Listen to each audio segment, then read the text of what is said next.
চলুন আজকে বুঝবো সৌরভ রাজপুতের হত্যাকাণ্ড সম্পূর্ণ বিবরণ।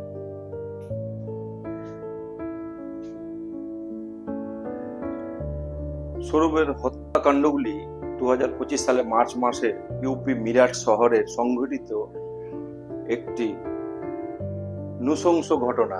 এই হত্যাকাণ্ড জড়িত ছিলেন তার স্ত্রী ও মুস্কান রস্তগি এবং মুস্কানের প্রেমিক সাহিল শুক্লা।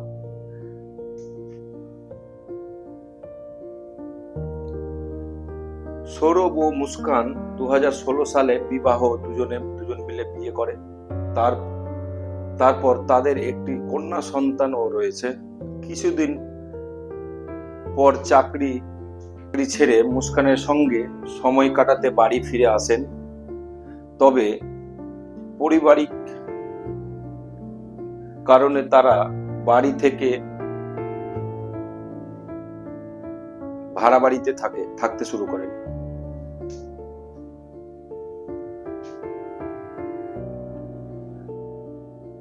সৌরভ জানতে পারে এবং তাদের মধ্যে লড়াই সৃষ্টি হয়।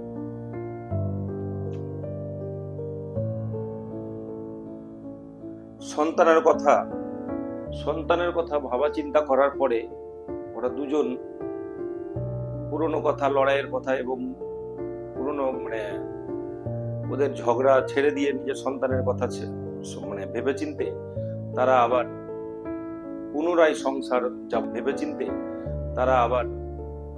পুনরায় সংসার যাবজ্জীবন করে এবং বউকে রেখে তিনি চলে যায় আবার যে নিবির চাকরি ছিল সে চাকরিতে পুনরায় জয়েন করে। তারপর আবার সৌরভ 2023 সালে বিদেশ থেকে বাড়ি ফিরে আসে ও কন্যার জন্মদিন উপলক্ষে। 2025 সালে ফেব্রুয়ারিতে তারপর বাড়িতে ছিল মুস্কান আর সাহিলের কথা বলা বন্ধ। 1 বছর কাটার পর তারা ভাবা চিন্তা করে যে আমরা আর কথাবার্তা বলতে পারছি না, সৌরভকে রাস্তা থেকে না সরালে আমাদের কথাবার্তা বন্ধ এবং চলাফেরা আমরা কোথাও ঘুরতে পারবো না। এবং তারা নেশা করতো, সেটা নেশাও ছেড়ে নেশাও করতে পারছে না। এবং মুস্কানের মা বাবা জানতো সবকিছু, সব ঘটনাটাই পুরোটাই মুস্কানের মা বাবা জানতো। তারপর 4 মার্চ 2025 তারিখে মুস্কান ও সাহিল মিলে সৌরভকে নেশা খাইয়ে ছুরি দিয়ে টুকরা টুকরা করে হত্যা করেন। তারপর দেহ টুকরো টুকরো করে একটি ড্রামে সিমেন্ট দিয়ে সিল করে রাখেন। তারপরেও সাহস কত দেখুন। তারপরে হিমাচল প্রদেশ আবার নিজের স্বামীকে হত্যা করে ড্রামে সিল করে ভরে রেখে দিয়ে তারপরে হিমাচল প্রদেশে ছুটি কাটাতে চলে গিয়ে যান। এত সাহস কি করে হয়? তারপর কিছুদিন যাওয়ার পরে 18 মার্চে সৌরভের পরিবার তার নিখোঁজ হওয়ার খবর পুলিশকে জানালে তদন্ত শুরু হয় এবং হত্যাকাণ্ডের ঘটনা প্রকাশ পায়। পুলিশ মুস্কান ও সাহিলকে গ্রেফতার করে এবং তাদের বিরুদ্ধে মামলা দায়ের করে।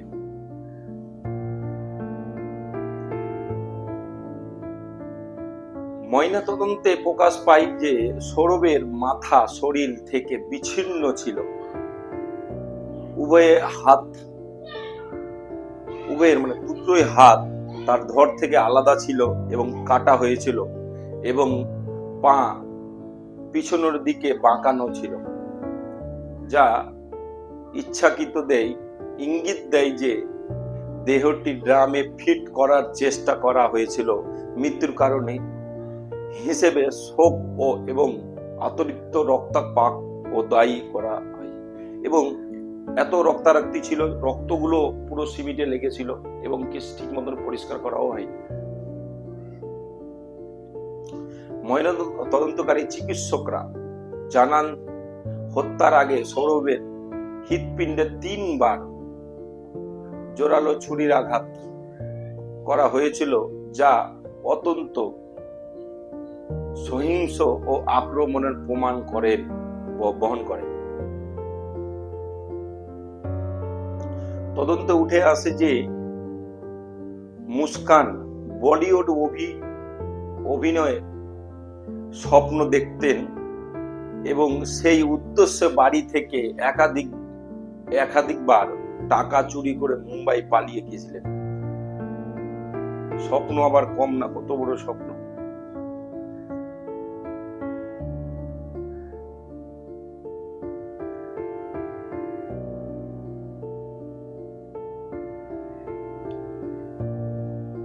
এছাড়াও সাহিল ও মুস্কান বিশ্বাসী ছিলেন এবং তন্ত্র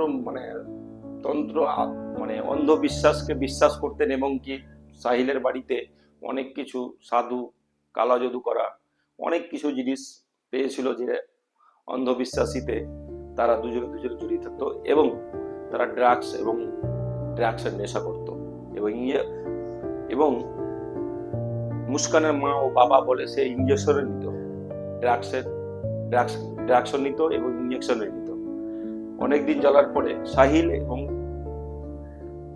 মুস্কান দুজনেই এত লিপ্ত হয়ে গেছিল যে মুস্কানের মা বাবা তাকে সামলাতে পারে, এবং মুস্কানের মা বাবাও বলে যে আমার জামাই সৌরভ শান্তি এবং কোটিপতি এবং শান্তশিষ্ট চাকরিজীবী এবং শান্তি সুখে রাখতো এবং বউ বাচ্চার ঠিক খেয়াল রাখতো। কিন্তু তারাও আজকে কি হয়েছে, লাস্ট পজিশন, আজকে ওরা দুজনেই জেলে আছে এবং বাকি জিন্দেগিও জেলে থাকে। সৌরভ তো চলে গেছে, এরা বারবার তিলে তিলে মরবে। আজকে তাহলে আমরা বুঝতে পারলাম যে সৌরভ, সাহিল এবং মুস্কান তিনজনের ঘটনা কি এবং কি নিয়ে মার্ডার, কি জিনিস, তা আমরা বুঝতে পারলাম। তাই ভবিষ্যতে আমরা খেয়াল রাখবো আর কি, আমরা পরিবারকে কিভাবে কি চলতে হবে এবং সতর্ক থাকবো, এবং সতর্ক ঘরে, এবং চুরি কোনোদিনই হয় না, সতর্ক থাকার চেষ্টা করবো। এবং যদি ভালো লাগে তাহলে সাবস্ক্রাইব করবেন, এবং যদি পছন্দ হয় তবে শেয়ারও করবেন, এবং যদি কিছু জানতে অসুবিধা হয় আপনি কমেন্ট করতে পারেন, কমেন্টের জন্য